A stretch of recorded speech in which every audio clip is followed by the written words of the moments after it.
Gitu muncul, mereka langsung melakukan penyerangan 0 meter, tembak di kepala Israel,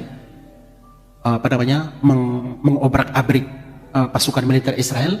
Kembali lagi masuk ke dalam terowongan, tiba-tiba ada pesawat tanpa awak milik Israel menangkap pergerakan di bawah bahwa ada serangan.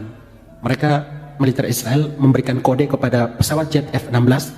Pesawat jet F-16 datang dan membom pintu masuknya pejuang Palestina dan juga membom pintu keluarnya pejuang Palestina, pintu terowongan.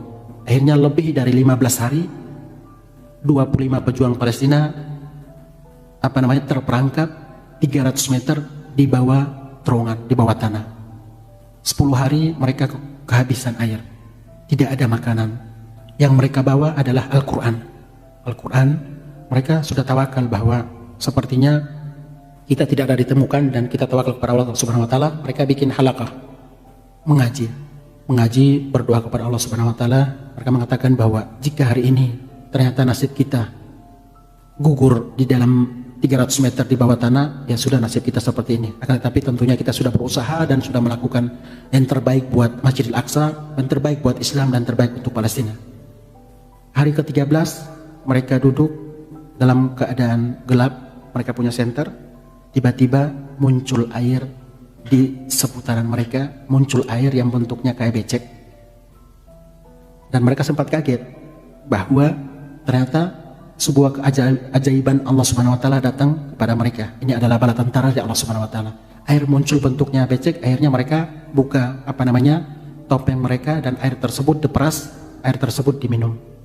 Air tersebut diminum, mereka bisa bertahan selama 3 hari. Akhirnya pemerintah Palestina mencari ke-25 orang tersebut, digali, hanya ketemu. Mereka cerita bahwa luar biasa bala tentaranya Allah Subhanahu wa taala. Selama kita menolong agama Allah Subhanahu wa taala, otomatis Allah Subhanahu wa taala akan menolong kita. In tansurullah yansurukum wa yutsabbit aqdamakum.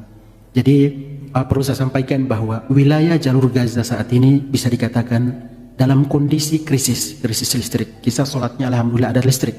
Dalam kondisi krisis obat-obatan, krisis bahan makanan, karena sudah lebih dari 10 tahun wilayah jalur Gaza masih diblokade oleh pihak Israel. Fungsi blokade yang diberlakukan oleh Israel terhadap wilayah jalur Gaza salah satunya adalah untuk mengurangi atau memperketat aktivitas dari pejuang Palestina. Yang pertama, yang kedua, untuk memperkuat perekonomian Israel, karena pintu perbatasan antara Mesir ditutup, pintu perbatasan antara Gaza dan Israel ditutup. Bantuan kemanusiaan dan perdagangan itu tidak diperbolehkan masuk ke dua pintu tersebut. Yang memperbolehkan hanyalah pasukan dagangannya Israel dijual ke wilayah jalur Gaza dengan harganya 10 kali lipat. Jadi biaya hidup di sana itu sangat mahal. UMR-nya di jalur Gaza itu 15 juta rupiah. Itu masih tergolong hidup di bawah garis kemiskinan. Karena memang satu-satunya alternatif dari warga Gaza untuk bertahan hidup harus mengkonsumsi bahan makanan yang dipasok oleh pihak Israel. Itu pun bahan makanan yang sudah tidak layak dikonsumsi, mereka pasok ke dalam untuk dikonsumsi oleh saudara-saudara kita yang ada di Palestina. Berkali-kali saya dalam melakukan distribusi bantuan kepada masyarakat Gaza, salah satunya diamanahkan oleh Dewan Dakwah Malang Raya. Saya memesan bantuan tersebut ke tepi barat. Memesan bantuan tersebut ke tepi barat untuk dibawa ke wilayah jalur Gaza, otomatis harus mendapat izin dari pihak Israel. Itu tidak kurang dari 1 bulan saya harus menunggu antrian bahan bantuan yang sudah saya pesan, yang diamanahkan oleh Dewan Dakwah Malang. Lebih dari 1 bulan baru diizinkan oleh pihak Israel. Itu pun ada sebagian dari sembako yang sudah expired date, yang tidak layak dikonsumsi, mereka izinkan masuk ke wilayah Gaza untuk dikonsumsi oleh saudara-saudara kita di Palestina.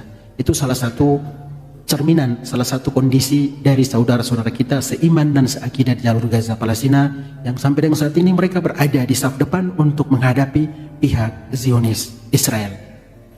Alhamdulillah, jika kita bertanya tentang kondisinya pejuang Palestina, saya lebih dari 10 tahun berada di Palestina, dan alhamdulillah belum atau tidak diterima untuk bergabung dengan pejuang Palestina.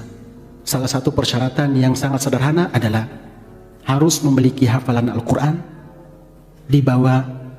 minimal 17 juz.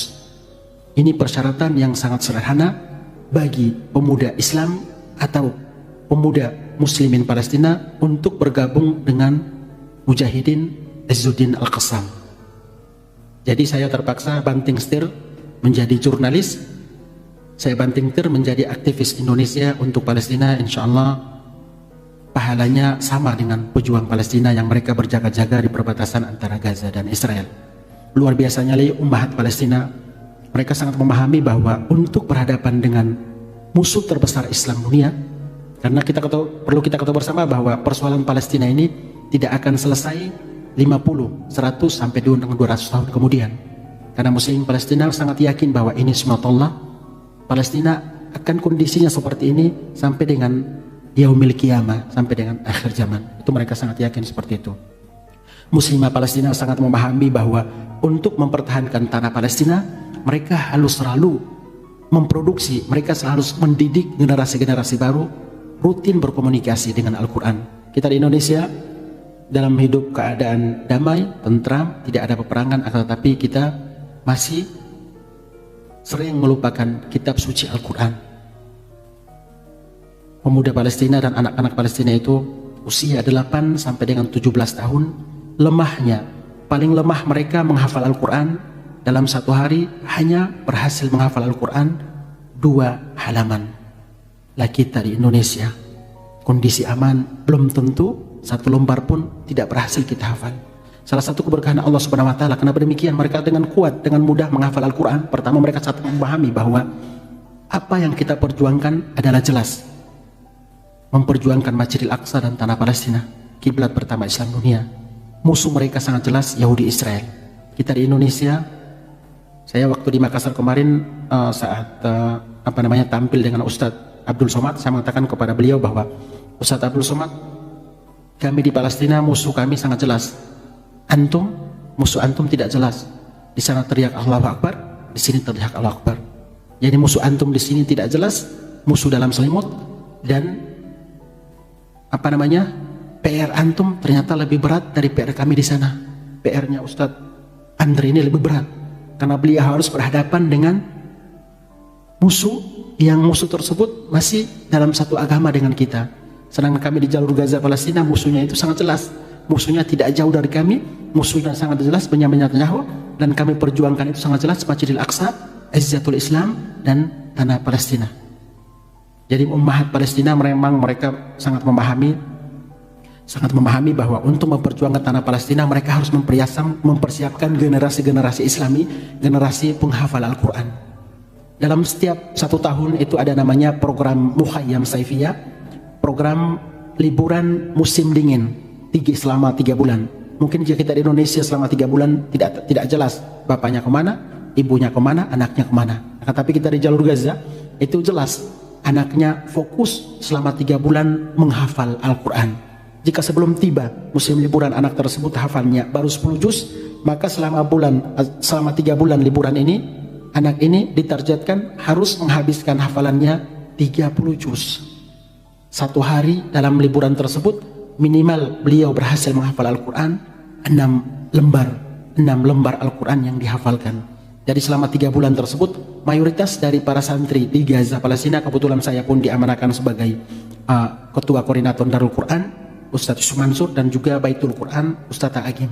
Mereka mempercayakan kepada saya untuk mengelola 2 markas tersebut dengan membangun rumah tahfiz dan juga membangun masjid Darut Tauhid di Gaza Palestina. Kita jadikan sebagai tempat menghafal Al-Quran anak-anak. Jadi saya menyaksikan sendiri bagaimana anak-anak Gaza itu daya ingatnya sangat kuat. Kenapa demikian? Di Gaza tidak ada yang namanya tempat hiburan malam. Di Gaza tidak ada yang namanya pergaulan bebas.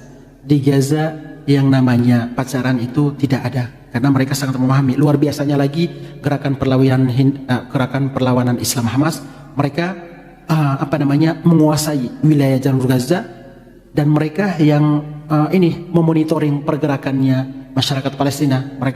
Masyarakat Palestina yang ada di Gaza sangat menghargai dan sangat mencintai gerakan perlawanan Islam Hamas, dan mereka satu perjuangan dengan pejuang Palestina. Setiap kali peperangan yang kita lihat sendiri itu ibu-ibu di Palestina, mereka tidak tinggal diam, akan tetapi memotivasi putranya untuk tetap semangat berjuang di jalan Allah Subhanahu wa taala. Mungkin kita pernah dengar ada seorang nenek yang namanya Fatimah berusia 56 tahun. Beliau